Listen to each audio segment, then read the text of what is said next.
Hello दोस्तों, आज हम आपके लिए लेकर आए हैं कहानी का 8वां भाग। अगर आपने इस कहानी के पहले के 7 भाग नहीं देखे तो आप चैनल पर जाकर देख सकते हैं। तो चलिए आगे की कहानी शुरू करते हैं। जैस्मिन की आंखों में आंसू आ गए, लेकिन फिर दोनों से छुपाकर साफ कर लिए और गहरी सांस लेकर मुस्कुरा दी और दोनों से बात करने लगी। जैस्मिन कनाडा जा रही थी, कल उसकी फ्लाइट थी, कल सुबह की। वैसे तो उसके रिजल्ट आने में टाइम था, लेकिन जैस्मिन इंटर्नशिप का बहाना लगाकर जा रही थी। उसकी फैमिली उसे कभी मना नहीं करती थी, तो उसे जाने दिया। जैस्मिन अपने कपड़े पैक कर रही थी। उसके रूम में रूही थी, जो बेड पर बैठी उसे देख रही थी। जैस्मिन के चेहरे पर कोई एक्सप्रेशन नहीं था, चुपचाप अपनी पैकिंग में लगी थी। जैस्मिन ने बिना उसे देखे ही कहा, रूही ऐसे मत देख यार, मैं आया करूंगी, हमेशा के लिए थोड़ा जा रही हूँ। जैस्मिन की बात सुनकर रूही आंखों में आंसू लिए बोली, बकवास मत करना मेरे साथ, झूठ तो बोलियो ही मत। मुझे पता है तू अब वापस नहीं आने वाली। तू उस चीटर की वजह से हम सबको छोड़कर जा रही है। जैस्मिन भी इमोशनल हो गई। वो रूही के पास आई और उसका हाथ पकड़कर बोली, रूही मैं वैसे भी जाने ही वाली थी ना मास्टर्स के लिए। रूही आंखों में आंसू लिए, वो बात अलग थी, लेकिन अब तू पढ़ाई के लिए नहीं, उस चीटर के लिए जा रही है। वो तेरे लिए ज्यादा इम्पोर्टेंट हो गया क्या? तूने कसम न दी होती ना तो उस पागल आदमी को सबक सिखा देती मैं तो कहती हूँ तुम्हें भी सबक सिखाना चाहिए उसे। तेरे पीछे इतना स्ट्रॉन्ग सपोर्ट है सबका। अनुराग अंकल पूरे शहर को तहलका मचा सकते हैं तेरे करके, और तू है कि ऐसे भाग गई है।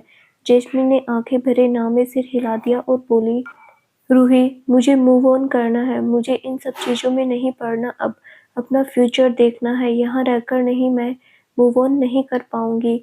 मम्मा पापा के पास रहूंगी तो हमेशा गिल्ट में रहूंगी। जो गलती मैं कर बैठी हूँ उससे उभर नहीं पाऊंगी। इनको बताने की हिम्मत नहीं मुझ में। मुझे बस थोड़ा ब्रेक लेना है। अब कभी मुझे लगेगा मुझे वापस आना चाहिए, मैं आ जाऊंगी। मुझे मेरे पापा का स्ट्रेस कम करना है बिजनेस में। अब मुझे अपने करियर पर फोकस करना है बस। इधर उधर की बातों से लेना देना नहीं मुझे बस। मैं किसी के लिए नहीं, अपने लिए कर रही हूँ। रूही रोने लगी तो जैस्मिन ने उसे गले से लगा लिया। जैस्मिन भी रोने लगी। सिर्फ रूही को पता था कि जैस्मिन किस हालत में है।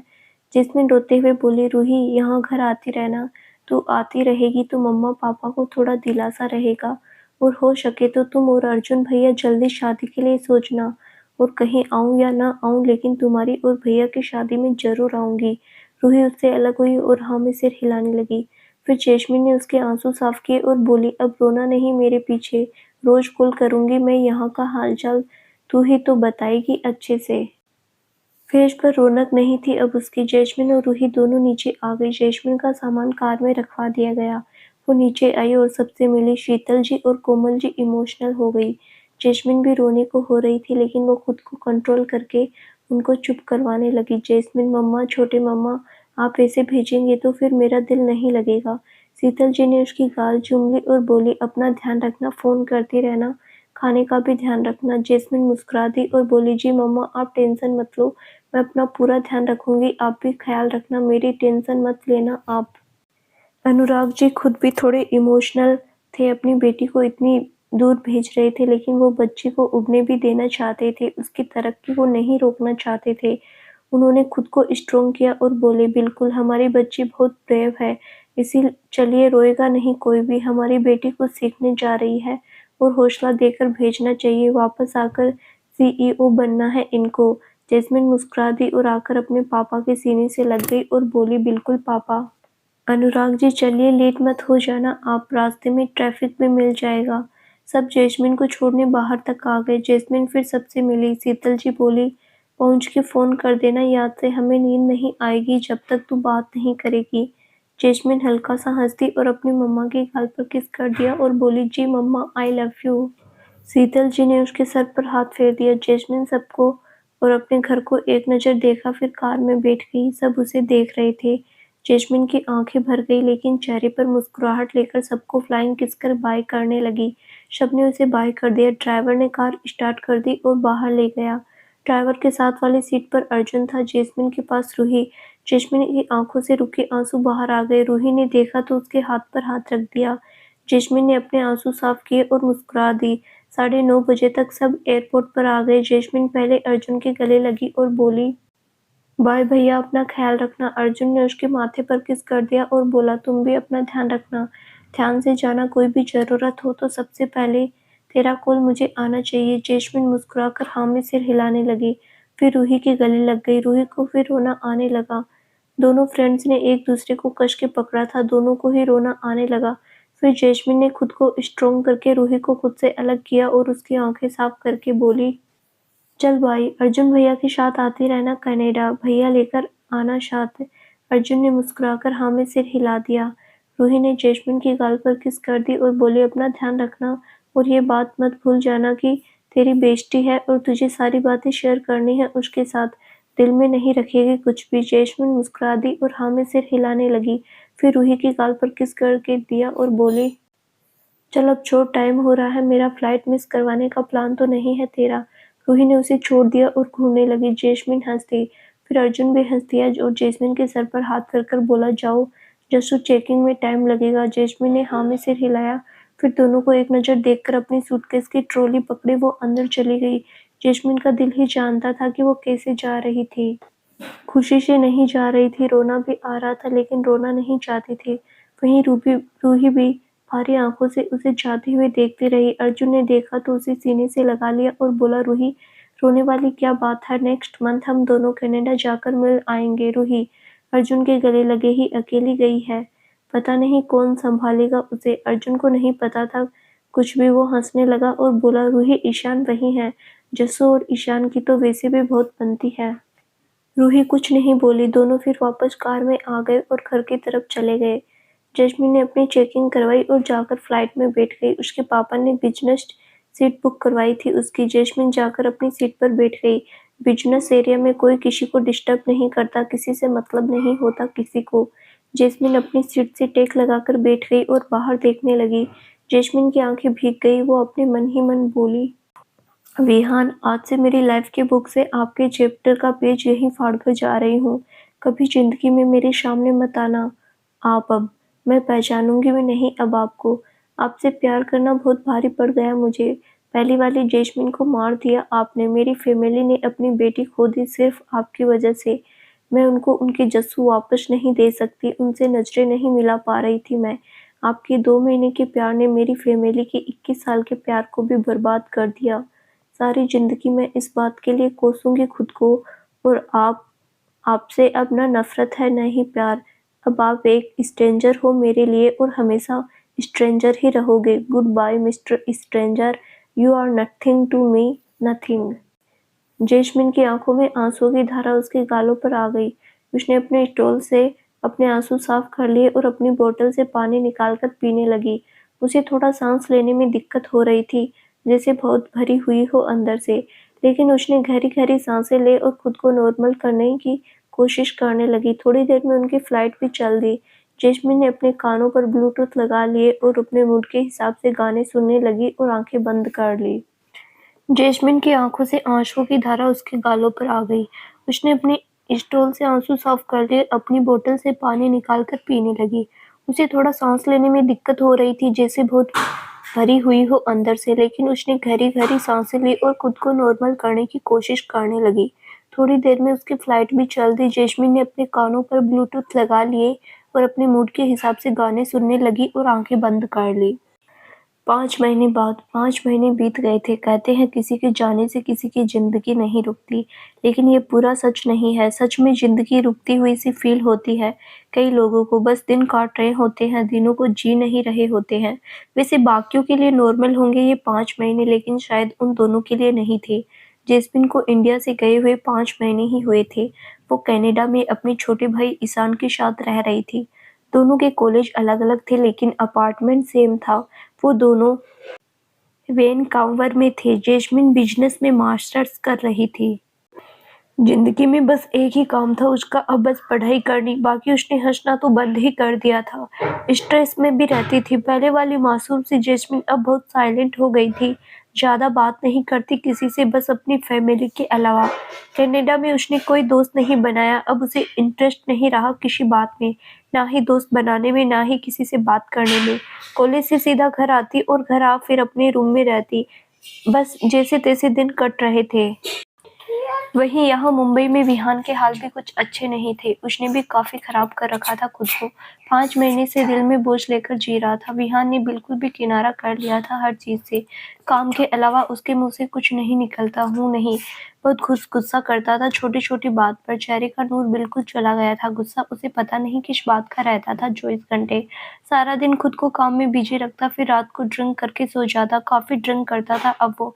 जैस्मिन उसके दिल और दिमाग से कभी नहीं निकली। जैस्मिन की गिफ्ट की हुई वॉच अभी भी अपने साथ ही रखता था।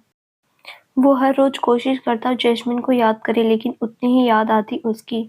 जैस्मिन के साथ बिताए एक एक पल उसे आज भी याद है, और उसके साथ बिताई रात की यादें उसे सोने ही नहीं दे रही थी। लेकिन अपने भाई का सोचकर फिर वो जैस्मिन पर गुस्सा जाहिर करने लगता। कार्तिक को 8 महीने हो गए थे कोमा में गए हुए, लेकिन अभी तक उसे होश नहीं आया था। विहान अपने भाई की हालत का जिम्मेदार जैस्मिन को ही मान रहा था अब भी। उसे अब ये भी पता चल गया था कि जैस्मिन अब कनाडा चली गई है। जैस्मिन की फैमिली से बिजनेस रिलेशन आज भी थे, लेकिन अब वो कभी उनके घर या किसी पार्टी में नहीं गया। वो कोई ना कोई बहाना बना देता। वो अब कहीं पार्टी में नहीं जाता, बस अपने काम को देख रहा था। आज विहान अपने ऑफिस के केबिन में था। उसके केबिन में उसके ऑफिस के डिजाइनर स्टाफ भी थे। आज वो मीटिंग कर रहा था। अभिषेक भी वहीं था। विहान उन सब के डिजाइन्स देख रहा था जो वो सब बनाकर लाए थे। सब चेयर्स पर बैठे थे, बस अभिषेक ही विहान के पास खड़ा था। थोड़ी सी बड़ी हुई बियर्ड थी उसकी। आंखें इस टाइम हल्की लाल थी। जो भी हो, लेकिन हैंडसम तो बहुत था। केबिन में एक शांति थी। विहान ने कुछ डिजाइन साइड में रखे और काफी सारे डिजाइन उसके हाथ से लिए और चेयर से उठकर खड़ा हो गया। वो सब थोड़ा घबरा गए, क्योंकि अब विहान गुस्से में बहुत रहता था। विहान ने अपने हाथ में पकड़े डिजाइन एक एक करके देखे और सबको देखने लगा। वो नर्वस हो गए। विहान ठंडी लेकिन डरावनी सी आवाज में बोला, ये डिजाइन हम दिल्ली के सरोजनी नगर में सेल करने वाले हैं क्या? विहान की बात सुनकर सब घबरा गए। वो तीनों चेयर से उठकर खड़े हो गए। एक लेडी जो हेड डिजाइन थी वो बोली, sir next year summer collection. Vihaan ने जोर से फाइल टेबल पर फेंकी और गुस्से में बोला, ऐसे समर कलेक्शन को कोई भिखारी भी नहीं लेगा। सबकी रूह कांप गई। विहान गुस्से में देख रहा था। अब वो फिर से बोला, पर हेड 40 लाख का पैकेज दे रहा हूँ आप तीनों को, और सामने से मुझे ये 200 के सेल वाले कपड़े डिजाइन करके दे रहे हो। इन कपड़ों को बनाकर आप खुद भी नहीं पहनोगे। बस सब सुन रहे थे। किसी में हिम्मत नहीं थी कुछ बोले। वहीं विहान बोले नहीं, क्योंकि विहान ज्यादा भड़क जाएगा। विहान ने एक नज़र सबको देखा, फिर ठंडी आवाज में बोला, इस मंथ के एंड तक मुझे ढंग के कपड़ों के डिजाइन मेरे टेबल पर चाहिए। तीनों डिजाइनर्स ने सिर हिला दिया। विहान उनको देखकर, do you work properly? Got it employ? Sorry sir. Vihaan ने एक नज़र सबको देख फिर बोला, लीव। विहान के कहने से ही सब खिसकने में ही भलाई समझी।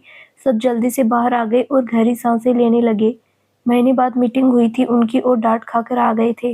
और बेचारा अभिषेक, वो तो रोज डांट खाता था, लेकिन सैलरी पैकेज बहुत अच्छा था तो सब गुस्सा भी बर्दाश्त कर लेते थे। उनके जाने के बाद विहान ने पानी का ग्लास उठाया और पी लिया, फिर शीशे की बनी विंडो के पास जाकर खड़ा हो गया। उसे बहुत गुस्सा आ रहा था। विहान की नज़र फिर एंट्री गेट पर गई। यहाँ जैस्मिन खड़ी उसका 2 घंटे धूप में वेट करी थी। विहान एकटक उसी जगह को देखने लगा। चेहरे पर एक्सप्रेशन भी बदलने लगे, लेकिन फिर आंखें बंद करके गहरी सांस ली और अंदर आकर वापस अपनी चेयर पर बैठ गया और अपना काम करने लगा कि उसका फ़ोन बजने लगा। विहान ने फ़ोन देखा तो अपने कान पर लगा लिया, और सामने से उसने जो सुना वो सुनकर उसके चेहरे के रंग ही बदल गए। आंखें भरने लगी। I will be there in 10 minutes. Vihaan जल्दी से उठा और अपने ऑफिस से चला गया। विहान के जाते ही एम्प्लॉयज ने तो चैन की सांस ली। विहान अपनी कार में बैठा और स्पीड सा दौड़ा। आधे घंटे का रास्ता 10-15 मिनट में तय करके अपने घर आ गया। विहान ने तेजी से कार रोकी और अपने घर के अंदर की तरफ भागा। बहुत स्पीड से भाग रहा था वो। सीढ़ियां चढ़कर ऊपर कार्तिक के रूम में आया। विहान की सांसें फूल रही थी, आंखों में नमी थी। उसने सामने देखा तो 2 नर्स और एक डॉक्टर थे वहां। वो कार्तिक को चेक कर रहे थे। आज 8 महीने बाद वो कोमा से बाहर आया था। नर्स जो उसकी देखभाल करती थी उसने जल्दी से डॉक्टर और विहान को बुला लिया। विहान अंदर आया और देखने लगा। विहान को देखकर डॉक्टर मुस्कुरा दी और बोले, मिस्टर कपूर, कार्तिक कोमा से बाहर है। विहान ने कार्तिक को देखा जिसकी आंखें खुली हुई है और वो विहान को देख रहा था। विहान की आंखें ज्यादा भर आई। कार्तिक होश में था लेकिन अभी बोल नहीं रहा था ज्यादा। विहान को हैंडल ही नहीं कर पा रहा था। डॉक्टर ने कार्तिक को देखा और बोला, बेटा, क्या नाम है आपका? कार्तिक ने डॉक्टर को देखा और फिर बोला, कार्तिक कपूर। डॉक्टर मुस्कुरा दिए। एक तो और सवाल किए जिससे कार्तिक ने जवाब दे दिए, मतलब उसकी मेंटल हेल्थ स्टेबल थी। फिर डॉक्टर कार्तिक को बेड से उठने में हेल्प करने लगे। इतने लंबे समय तक बेड पर सोने की वजह से उसकी नर्वस हल्की ब्लॉक थी। डॉक्टर की देखकर विहान भी जल्दी से आ गया और साइड से कार्तिक को सहारा दिया। कार्तिक की भी आंखें भीगी हुई थी, वो विहान को देख रहा था। डॉक्टर ने कार्तिक से कहा, कार्तिक बेटा चलकर दिखाइए। कार्तिक धीरे धीरे कदम आगे लेने लगा। वैसे तो उस एक्सीडेंट में उसकी किसी बोन को ज्यादा हार्म नहीं हुआ था सिवाय सर पर चोट के, लेकिन फिर भी डॉक्टर अब तसल्ली कर रहे थे। विहान की आंखों से आंसू ही बाहर आने को हो गए, लेकिन वो रोना नहीं चाहता था। अपने छोटे भाई को ठीक देखकर वो जो फील कर रहा था वो बता नहीं सकता था। 3-4 कदम के बाद डॉक्टर ने विहान से कहा, मिस्टर कपूर अब खुद चल के देख लीजिए, धीरे से छोड़ दीजिए। विहान ने हाँ में सिर हिला दिया। कार्तिक की बाह अपनी कंधे से हटा ली और दूर हो गया। कार्तिक विहान को देखने लगा। कार्तिक भी अच्छा खासा स्मार्ट था। विहान की जितनी हाइट, गोरा रंग, साफ फेस कट, लेकिन अभी थोड़ा पतला हो गया था। बॉडी कमजोर लग रही थी बीमार होने की वजह से। विहान ने भी कार्तिक को देखा। दोनों भाइयों की नजरें मिली तो रोने जैसे हो गए। फिर विहान ने कहा, वॉक। विहान की बात सुनकर कार्तिक चलकर देखने लगा बिना किसी सहारे के। विहान ने देखा तो आंखों में आंसू लिए ही मुस्कुरा दिया। कार्तिक धीरे धीरे पूरे रूम में टहलने लगा। डॉक्टर विहान के पास आया और बोला, mister Kapoor, he is fine. एक बार हॉस्पिटल में इनका फुल बॉडी चेकअप करवा लेना। विहान ने डॉक्टर से हाथ मिलाया और बोला, thank you very much doctor. Doctor मुस्कुरा दिए और बोली, इट्स योर ड्यूटी। एक नर्स अभी यहीं रहेगी। कार्तिक के पास कोई दिक्कत हुई तो वो बता देगी। विहान ने हाँ में सिर हिला दिया। डॉक्टर फिर कार्तिक से मिलकर फिर चले गए। नर्स भी जो रुकने वाली थी थोड़ी देर के लिए बाहर आ गई। रूम में विहान और कार्तिक थे। विहान कार्तिक को देखने लगा। कार्तिक रोने जैसा हो गया और बोला, भाई। विहान ने सुना तो वो भी इमोशनल होते हुए जल्दी से कार्तिक की तरफ गया और उसे गले से लगाकर रोने लगा। कार्तिक भी रो दिया। मौत का हरा कर आया था कार्तिक। इतने महीने एक जिंदा लाश की तरह पड़ा हुआ था। विहान तो वैसे ही इमोशनली वीक चल रहा था। अपने भाई का कंधा लेकर सबर गवा बैठा और रोने लगा। कार्तिक रोते हुए बोला, सॉरी भाई, प्लीज रोइए मत। विहान उससे अलग हुआ और उसका चेहरा पकड़कर बोला, ठीक लग रहा है ना तुम्हें? हम हॉस्पिटल चले अभी। कार्तिक ने विहान को ऐसे देखा तो बोला, भाई, आई एम ओके, आप शांत रहिए। I am feeling perfectly all right. Vihaan ने फिर उसे गले से लगा लिया। 6 साल छोटा था कार्तिक विहान से। 21 साल का था कार्तिक। विहान ने उसे बच्चों की तरह पाला। जब से विहान ने होश संभाला, अपने भाई की जिम्मेदारी भी उठा ली। भले ही दोनों मामा मामी के पास रहे, लेकिन थोड़ा बड़े होते ही विहान ने लंदन में स्टडी के बाद पार्ट टाइम जॉब करके अपना और कार्तिक का खर्चा चलाता था। कार्तिक के सारे काम वो खुद करता था। अपने भाई की जिम्मेदारी उसने एक बाप की तरह उठा ली। कार्तिक अपने मामा मामी के साथ इंडिया आता रहता था तो उसे इंडिया से लगाव हो गया। कार्तिक भी इंडिया आकर पढ़ना चाहता था तो विहान ने यहाँ एडमिशन करवा दी थी उसकी। यहाँ कार्तिक अकेला रहता था, लेकिन हर महीने अपने मामा मामी के घर लखनऊ में 1-2 दिन के लिए रुकने जरूर जाता था। बहुत अच्छे से स्टडी चल रही थी। विहान वहाँ बिजनेस में था तो ज्यादा आ नहीं पाता था इंडिया, लेकिन कार्तिक 3-4 महीने बाद चला जाता था मिलने। कार्तिक बहुत खुश था मुंबई में। लेकिन कुछ टाइम से कार्तिक बहुत डिस्टर्ब रहने लग गया। कार्तिक ने पहले तो नहीं बताया कभी, क्योंकि उसे पता था विहान को लड़कियों के बारे में बातें करने में इंटरेस्ट नहीं है। लेकिन जब ज्यादा टूटा, उसकी गर्लफ्रेंड ने उसका बहुत बुरा डब किया, जिससे वो बहुत प्यार करने लगा था। लेकिन वो लड़की उसे छोड़कर दूसरे बॉयफ्रेंड के साथ इंडिया से बाहर चली गई। कार्तिक इस धोखे को बर्दाश्त नहीं कर पा रहा था। फिर उसने रोते हुए विहान को बताया सब, और उसी दिन फिर विहान को थोड़े टाइम बाद कॉल आया हॉस्पिटल से कि कार्तिक ने अपने फ्लैट की छत से कूदकर जान लेने की कोशिश की है अपनी। विहान की तो जैसे दुनिया ही रुक गई। उसी टाइम वो इंडिया आ गया। कार्तिक बस तो गया, लेकिन कोमा में चला गया। विहान को फिर कार्तिक का फोन मिला, जिसमें उसे उसकी और जैस्मिन की काफी फोटोज दिखी, और उन फोटोज में दोनों बहुत खुश दिख रहे थे। दोनों बहुत हंसते हुए फोटोज खिंचवाते थे, तो विहान को लगा कि शायद यही उसकी गर्लफ्रेंड है। उसका खून खुल गया अपने भाई की ऐसी हालत देखकर। फिर विहान ने भी सबक सिखाने की सोची। इन सब में बेकसूर जैस्मिन सजा भुगत बैठी। विहान दिल का बुरा नहीं था, लेकिन अपने भाई के लिए वो जस्टिस लेने पर आ गया। लेकिन उससे गलती ये हो गई कि उसने गलत इंसान पर अपना बदला निकाल दिया। इनोसेंट लड़की बेवजह शिकार हो गई। विहान ने कार्तिक को बार-बार वॉक करवा कर देखा। कार्तिक अब हँस दिया और बोला, भाई यार ठीक हूँ मैं, देखिए आप। विहान ने उसे गुस्से में घूरा और बोला, एक बार मैं अपनी तसल्ली कर लूँ, उसके बाद एक बेल्ट रेडी रखी है मैंने। विहान की बात सुनकर कार्तिक हंसने लगा और आकर उसके गले लग गया और बोले, मार लेना भाई, आप जितना मारना है। आई नो, गलती हुई है मुझसे बहुत बड़ी। विहान, गलती नहीं, क्राइम हुआ है, सुसाइड करना भी क्राइम है। तो कार्तिक बोला, भाई अब आप जेल में मत डलवा देना, खुद मार लो जितना मारना है, इतने महीने सजा तो काट ली मैंने। कार्तिक बहुत अच्छे नेचर का था और अपने भाई से बहुत प्यार करता था। विहान ने अपना सूज उतार लिया। कार्तिक चीख पड़ा तो विहान हंसने लगा। आज 5 महीने बाद हंसा होगा। विहान ने दोबारा उसे गले से लगा लिया। बहुत टाइम से बाद दोनों भाई गले लग रहे थे। दोनों फिर इमोशनल हो गए। अगले दिन विहान कार्तिक को हॉस्पिटल ले गया। दोनों ने अभी तक लड़कियों को लेकर कोई बात नहीं की थी। डॉक्टर ने विहान को कार्तिक का चेकअप करवाने के लिए कहा था तो विहान और कार्तिक उसी के लिए आए थे। डॉक्टर ने कार्तिक का फुल बॉडी चेकअप किया, उसके ब्लड सैंपल्स भी लिए। उनके 2 घंटे में भी रिपोर्ट्स भी मिल गई। कार्तिक अब बिल्कुल नॉर्मल था, बस वीकनेस थी बॉडी में और वो डाइट लेने से ठीक हो जाएगी। कार्तिक का भार भी थोड़ा कम हो गया था तो डॉक्टर ने उसे अच्छा खाने और एक्सरसाइज वगैरह में ध्यान देने को कहा। दोनों घर आ गए। सारा दिन निकल गया उनका हॉस्पिटल में ही। रात का टाइम था। विहान अपने रूम की विंडो पर खड़ा था। कल से उसने ड्रिंक नहीं की थी। जब से कार्तिक को होश आया था, विहान अभी कार्तिक को नहीं बताना चाहता था। कुछ दिन उसने उसकी चीटर गर्लफ्रेंड को भी सबक सिखाया है। विहान वैसे जैस्मिन के बारे में ही सोच रहा था। कोई एक्सप्रेशन नहीं थी चेहरे पर, बस एकटक बाहर देखे जा रहा था। फिर उसके रूम का दरवाजा नॉक हुआ। विहान ने पलट कर देखा तो कार्तिक था और बोला, आ जाऊं भाई। विहान अपने सेंस में आया और हाँ में सिर हिला दिया, फिर सोफे पर बैठ गया। कार्तिक भी आकर उसके साथ ही बड़े वाले सोफे पर बैठ गया। दोनों एक दूसरे की तरफ फेस करके सोफे से टेक लगाकर बैठ गए। कार्तिक बोला, भाई इंडिया में ही हो आप तब से, लंदन नहीं गए कभी? विहान ने उसे देखकर ना में सिर हिला दिया। कार्तिक फिर विहान से बोला, भाई मैंने बहुत परेशान किया ना आपको? विहान थोड़ा नाराजगी जताते हुए, या लेकिन अब बहुत बड़े हो गए हो तुम, तभी तो ये स्टेप उठाया ना। ना तो तुम, अब मैं तुम्हें कुछ समझा सकता हूँ ना ही गुस्सा कर सकता हूँ। बहुत ही बड़े हो गए हो तुम अब तो। कार्तिक बोला, नहीं भाई, मेरी हमेशा से फर्स्ट प्रायोरिटी आप ही तो हो, आप ही रहोगे।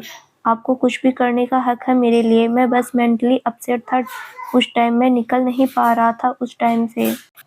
विहान, मेरे आने का वेट भी नहीं हुआ। मैं आ रहा था ना इंडिया, मेरे आने तक का टाइम भी नहीं निकाल पाया। वो लड़की मुझसे ज़्यादा इम्पोर्टेंट हो गई तुम्हारे लिए। कार्तिक की आंखें भर आई और बोला, भाई आई डोंट नो क्या हुआ मुझसे बर्दाश्त नहीं हो रहा था। I really love her. Vihaan का दिल में अजीब सा फील होने लगा। उसे लग रहा था वो जैस्मिन की बात कर रहा है। विहान के दिल में आग सी लग रही थी, चेहरे पर एक्सप्रेशन भी बदल रहे थे, लेकिन वो एकटक कार्तिक को देखता रहा। कार्तिक बोला, भाई बहुत अच्छा रिलेशनशिप था मेरा उसके साथ। स्टार्टिंग में तो उसने भी ऐसा ही फील करवाया जैसे वो भी बहुत प्यार करती है मुझसे। बस मैं पागल सा हो गया उसके पीछे। मुझे खुद नहीं पता चला मैं किस ट्रैक पर जा रहा हूँ। बस जो भी होता था होता चला गया। विहान को जैस्मिन के साथ बिताए पल याद आने लगे। जैस्मिन ने भी बहुत अच्छे मोमेंट्स दिए थे उसे। विहान खुद उसके उन्हीं पलों में पिघल रहा था। वो खुद भूल पाया था जैस्मिन के साथ बिताए टाइम को, लेकिन फिर कार्तिक की बात से वो सेंस में आया। कार्तिक, भाई हम तो लिव इन में भी थे और मैं तो आपसे बात भी करने वाला था। फाइनल एग्जाम के बाद मैं आपसे मिलवाने भी वाला था उसे। वो भी बहुत खुश थी मेरे साथ।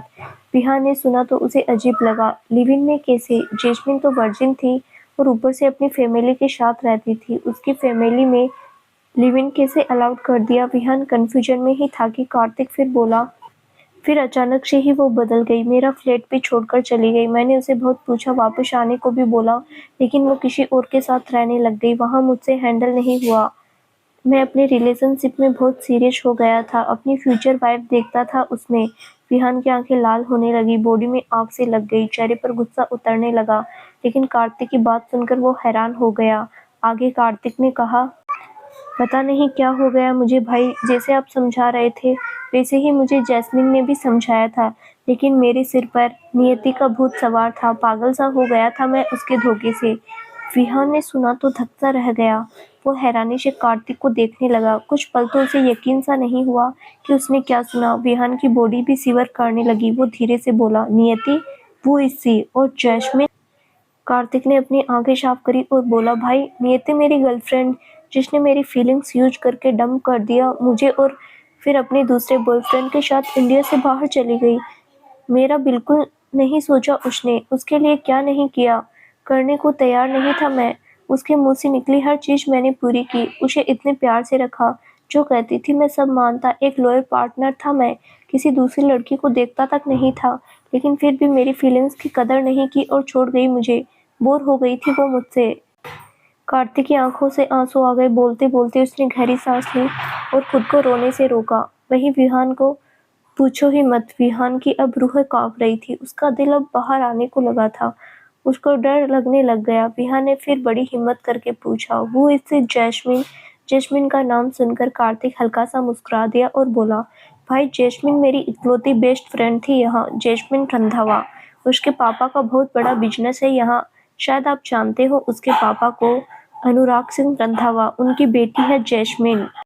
सी इज ए अमेजिंग सोल। काश मैं उसकी बात सुन लेता। जैस्मिन और रूही हमेशा मुझे कहती थी मैं नियति को ना सीरियस लूँ ज़्यादा, लेकिन आई वॉज डम दैट टाइम। अगर मैं आप सबकी बात सुन लेता तो अपनी ज़िंदगी के कुछ साल बर्बाद न करता उसके पीछे। 8 महीने कोमा में ना बिताता मैं। विहान की आंखों में आंसू भर आए। उसकी बॉडी रिएक्ट नहीं कर रही थी। कार्तिक ने विहान की आंखों में देखा और बोला, भाई, why are you crying? I promise मैं दोबारा गलती नहीं करूँगा। एक बार धोखा खाकर सबक मिल गया मुझे, अब बार बार गलती नहीं दोहराऊंगा। विहान की आंखों से आंसू बाहर आ गए और जल्दी से सीधा होकर बैठा और हाइपर होते हुए बोला, जैस्मिन ने डंप नहीं किया तुम्हें? कार्तिक ने देखा तो अजीब लगा, लेकिन ना में सिर हिला दिया और बोला, भाई, what are you talking? We both are just friend. Jasmine बहन जैसी है मेरी, उसने राखी भी बांधी थी मुझे। आप कैसी बातें कर रहे हैं? वो क्यों डंप करेगी मुझे? विहान ने सुना तो बॉडी सुन पड़ गई। उसकी दिमाग फटने को हो गया। दिल की हालत तो ऐसी थी जैसे बाहर ही आ जाएगा अभी। कार्तिक ने देखा तो बोला, भाई, क्या हुआ? आप ठीक है? विहान ने आंखों में आंसू लिए भेद गुस्से से कहा। फिर जैस्मिन का नाम क्यों बताया मुझे? मैंने जब पूछा जैस्मिन का नाम क्यों लिया, अपनी गर्लफ्रेंड का नाम क्यों नहीं बताया? कार्तिक एक पल के लिए कांप गया। विहान अब पागल सा हो रहा था। पिछले 5 महीनों से जो दिल पर भार था, आज उसे पता चल रहा था। वो क्या कर बैठा था उसे अंदाजा भी नहीं था। तो कार्तिक ने कहा, भाई, मैंने कब जैस्मिन का नाम लिया? विहान गुस्से में चीखते हुए, झूठ मत बोलो कार्तिक। जब लास्ट टाइम हमारी बात हुई तुमने जैस्मिन का नाम लिया था, फिर फोन काट दिया। नियति नाम मुझे कभी नहीं बताया तुमने। मैं पागल नहीं हूँ जो नियति की जगह जैस्मिन अपने आप ही सोच लूंगा। तुमने खुद जैस्मिन बोला था। कार्तिक अब डर सा गया विहान का गुस्सा देखकर। फिर कार्तिक को कुछ याद आया तो बोला, भाई, आपको गलतफहमी हुई है। जब मैं आपसे बात कर रहा था उसी टाइम जैस्मिन मुझसे मिलने आई थी। मैं अकेला बैठा था, तब शायद मैंने जैस्मिन को आते देखकर उसका नाम बोला होगा। उसके बाद मेरे फ़ोन अपने आप कट गया। मैं आपको नियति का नाम बोलने वाला था, लेकिन फिर जैस्मिन मुझसे बात करने लगी। उसके बाद हमारी बात ही नहीं हुई। क्या हुआ भाई, आप इतना हाइपर क्यों हो रहे हैं? विहान ने सुना तो दिल ही रुक गया। उसने फिर नाम में सिर हिला दिया और हाइपर होकर बोला, सिर्फ जैस्मिन की फ़ोटोज़ ही क्यों है तेरे फ़ोन में? जैस्मिन के अलावा किसी और लड़की की फ़ोटोज़ नहीं दिखी मुझे। कार्तिक थोड़ा कंफ्यूज होकर, भाई, नियति की भी थी, लेकिन मैंने गुस्से में डिलीट कर दी उसकी फ़ोटोज़। और जैस्मिन तो मेरी दोस्त है। उसके अलावा मेरी और कोई फीमेल फ्रेंड ही नहीं थी, इसीलिए मेरी उसके साथ ही फ़ोटोज़ थी बस। रूही भी दोस्त थी, लेकिन रूही से भी इतनी ज़्यादा क्लास बॉन्डिंग नहीं थी जितनी जैस्मिन थी मेरी जैस्मिन से थी मेरी। आप ये सब क्यों पूछ रहे हैं? बताइए तो सही, इतना वायलेंट क्यों हो रहे हैं? विहान की सांस रुकने लगी थी। वो लंबी-लंबी सांसें लेने लगा। कार्तिक ने देखा तो जल्दी से आकर उसके पास आया और उसे पकड़कर बोला, भाई, क्या हुआ? आप ठीक है? विहान ने गुस्से से उसे झटक दिया और सोफे से उठकर खड़ा होते हुए उसने बड़ी मुश्किल से बोला, तुम्हारी एक गलत इन्फॉर्मेशन से मैंने उसे खो दिया। She was right. तुम्हारी वजह से मैंने यकीन नहीं किया उस पर। विहान को कुछ हो रहा था। कार्तिक हैरानी से उठा और विहान की तरफ आता हुआ उसे पकड़कर बोला, भाई, क्या हुआ है? विहान चीख पड़ा और कार्तिक को धक्का दे दिया। कार्तिक थोड़ा पीछे हो गया। विहान गुस्से में चीजें तोड़ने लगा। कार्तिक पहले डर गया, लेकिन फिर विहान को पकड़ लिया। विहान जोर से रोने लगा और बोला, आई लॉस्ट हर, चली गई वो मेरी गलती की वजह से, खो दिया मैंने उसे। कार्तिक भी रोने को हो गया विहान की हालत देखकर। कार्तिक ने बड़ी मुश्किल से विहान को वापस सोफे पर बिठाया और उसे पकड़कर बोला, भाई शांत होइए, पहले क्या हुआ बताइए मुझे। विहान ने कार्तिक को देखा। विहान का चेहरा पूरा लाल हो गया था, आंसू उसके चेहरे पर थे, पसीना भी आ रहा था, सांसें फूल रही थी उसकी। विहान बोला, जैस्मिन। कार्तिक ने सुना तो बोला, भाई क्या हुआ? जैस्मिन का क्या लेना देना है इन सब में? आप क्यों गुस्सा हो रहे हैं इतना? विहान की आंखों में फिर मोटे मोटे आंसू आ गए और बोला, मैंने जैस्मिन से बदला ले लिया। तुम सोच भी नहीं सकते जितना गलत मैंने कर दिया उसके साथ। इनोसेंट थी वो, फिर भी बुरा कर गया मैं उसके साथ। विहान ने जोर से आंखें बंद कर ली, सोफे से सर लगाकर चीख पड़ा और सर पकड़ लिया और बोला, I lost her, she love me but I dump her very badly. तुम्हारी गर्लफ्रेंड का बदला मैंने जैस्मिन से ले लिया। कार्तिक ने सुना तो हैरान हुआ। विहान को ऐसे रोते देखकर उसकी आंखें भी भर आई और बोला, भाई क्या किया आपने जैस्मिन के साथ? विहान उसे देखने लगा। कार्तिक की आंखें भी अब भरी थी। विहान ने उसे देखा और लंबी सांस लेकर उसने थोड़ा बहुत बता दिया। हर एक चीज डीप में नहीं गया वो। कार्तिक ने सुना तो हैरान हुआ और आंखों में आंसू लिए बोला, भाई क्या कर दिया आपने? मेरा और जैस्मिन का ऐसा कभी कोई रिलेशनशिप नहीं रहा। हम तो भाई बहन जैसी बॉन्डिंग शेयर करते थे। मैंने उस जैसी लड़की अपनी जिंदगी में नहीं देखी। बिल्कुल प्योर हार्ट है उसका। मुझे भाई जैसा मानती थी वो। आपने मुझे लेकर उसको इतना डिसरिस्पेक्ट किया। एक बार सुन तो लेते उसकी बात, वो आपको नियति के बारे में सब बता देती। विहान की हालत बहुत खराब हो गई। उसने अब कुछ नहीं बोला, बस एक टक अपनी आंखें लाल करके ऊपर छत को देखता रहा। सोफे पर सर टिकाया था उसने। उसकी आंखों के सामने जैस्मिन का चेहरा था बस। उसके बोले हर शब्द अब उसे याद आ रहे थे। कार्तिक भी साइड में बैठा था, थोड़े सदमे में था। उसके भाई ने जैस्मिन के साथ इतना गलत कर दिया, उसे यकीन नहीं हो रहा था। कार्तिक विहान को देखता रहा जो बेजान सा सोफे पर पड़ा था। आंखों की साइड से आंसू की धारा आ रही थी। कार्तिक बोला, भाई मैं बात करूंगा जैस्मिन से, प्लीज आप अब सॉरी बोल देना, बहुत गलत किया आपने। कल जाऊंगा मैं उसके घर उससे बात करने। विहान शांति से ऊपर छत को देखते हुए बोला, वो यहाँ नहीं है, कनाडा में है। मेरे धोखे के बाद चली गई वो सब कुछ छोड़कर। कार्तिक चुप सा हो गया। विहान ने फिर जोर से आंखें बंद कर ली। दोनों खामोश थे। कार्तिक विहान को देखता रहा। विहान अब बेजान सा सोफे पर सर रखकर बैठा रहा। कुछ समझ नहीं आ रहा था। कुछ देर बैठने के बाद कार्तिक ने विहान के कंधे पर हाथ रखा और बोला, भाई। विहान फूली हुई सांसों से बोलते हुए, मैंने बहुत बड़ी गलती कर दी। उसे खो दिया मैंने। अब कभी वो वापस नहीं आएगी मेरे पास। बहुत प्यार करती थी मुझसे। मैंने अपनी गलती की वजह से खो दिया उसे। उसके साथ मैंने जिंदगी के सबसे अच्छे दिन बिताए। उसकी हर चीज से मैं इफेक्ट हुआ। उसने मुझे बहुत स्पेशल फील करवाया, लेकिन मैंने उसकी रिस्पेक्ट की धज्जियां उड़ा दी। एक बदले के लिए मैंने उसका सब कुछ बर्बाद कर दिया। इनोसेंट थी वो सच में अच्छी थी, इतनी अच्छी कि मेरे दिल में बैठ गई, लेकिन मैंने फिर भी बदला लिया उससे। मैंने सुनी ही नहीं उसकी बात। बहुत रो रही थी वो मुझसे बात करने के लिए, बहुत रिक्वेस्ट कर रही थी मुझसे, प्यार करती थी वो बहुत।